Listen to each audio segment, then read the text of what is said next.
Break नंतर prime time मध्ये आपल्या सगळ्यांचं पुन्हा एकदा स्वागत। वादग्रस्त वक्तव्य आणि वाद यांच्याशी भरत गोगावलेंचं फार जवळचं नातं आहे। म्हणूनच कळत नकळत गोगावले असं काही बोलतात की सहकाऱ्यांची दाणादाण उडते।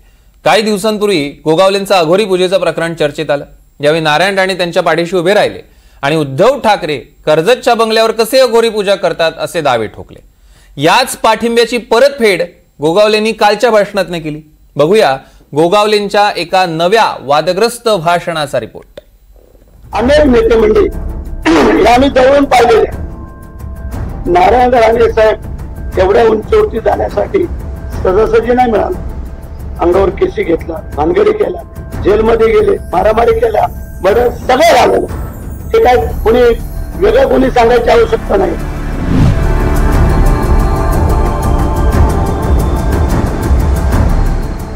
जिथे सहकारीच असे असतील तिथे विरोधकांची काय गरज, अशीच काहीशी अवस्था नारायण राणेंची झाली आहे। कुडाळच्या पावशी इथं शिवसेनेचा कार्यकर्ता मेळावा झाला।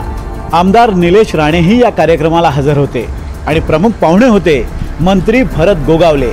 त्यांना वाटलं असेल गोगावले कार्यकर्त्यांना चार मोलाचे शब्द सांगतील।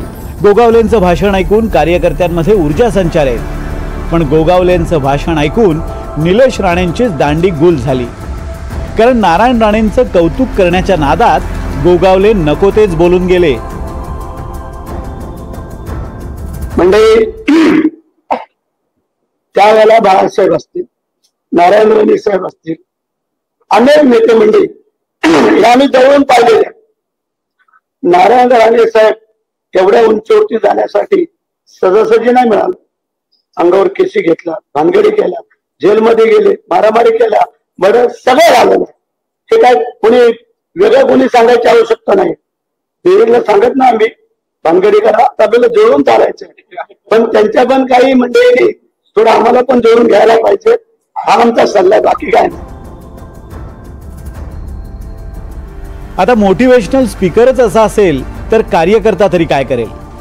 शेवटी निलेश राणेंनी कार्यक्रम आटपून वेळ मारून नेली, पण नितेश राणेंनी मात्र गोगावलेंच्या ज्ञानात भर टाकण्याची जबाबदारी स्वतःच्या खांद्यावर घेतली आहे।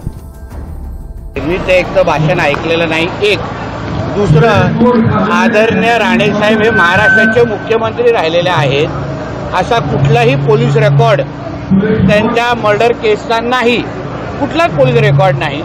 कदाचित गोगावलेजींना पूर्ण माहिती नसेल। आज संध्याकाळी चहा पाण्याच्या निमित्ताने माझ्या खांद्याला उभे असतील तर थोडी चाच त्यांना माझ्या वतीने देतो आणि त्यांच्या ज्ञानात थोडा भर टाकतो।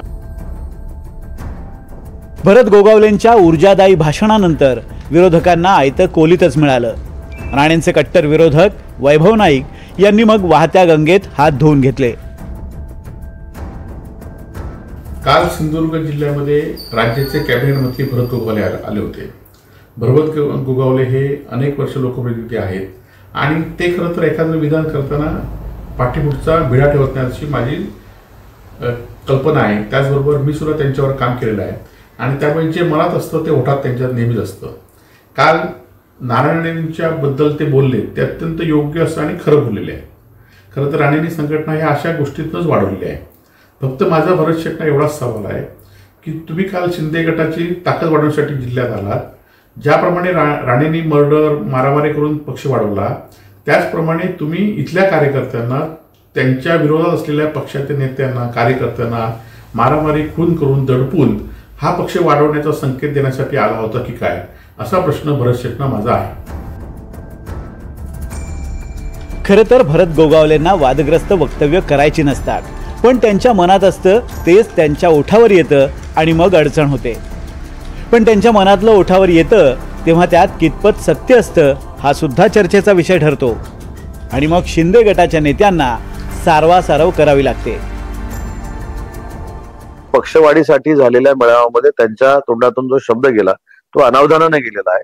त्याला कुठेही राणे साहेबांच्या इमेजला डॅमेज करायचा असा उद्देश नव्हता।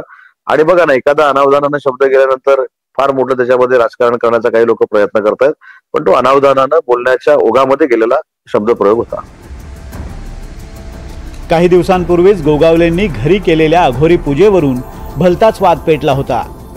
या वादावर पडदा पडला नाही, तोच गोगावलेंनी नवा वाद उकरून काढलाय। पण गोगावलेंच्या या वक्तव्याची राज्याचे गृहमंत्री दखल घेणार का? खरं तर उद्याच्या अधिवेशनात हा चर्चेचा मुद्दा ठरू शकतो. कधी काळी याच सभागृहातून फडणवीसांनी नारायण राणेंच्या गुन्ह्यांचा पाढा वाचला होता, पण आज तेच राणे सत्तेचे वाटेकरी झालेत.